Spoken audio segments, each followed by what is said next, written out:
जय हिंद, जय भीम, नमस्कार, जय महाराष्ट्र.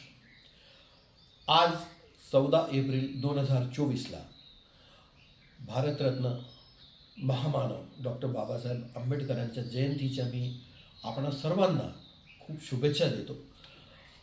बाबासाहेब आंबेडकरांनी घटना लिहिली. आपल्याला हा खऱ्या अर्थाने पावन असलेला ग्रंथ आपल्या लोकशाहीला दिला.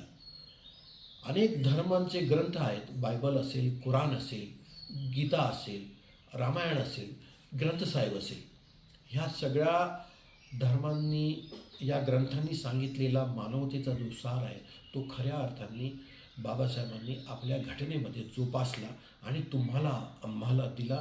आणि आपल्याला या संस्काराने वागण्याचं जो खरा धर्मग्रंथ आहे भारताचा घटना, ती बाबासाहेबांनी आपल्याला दिली. मी हे उपकार सगळ्या समाजावर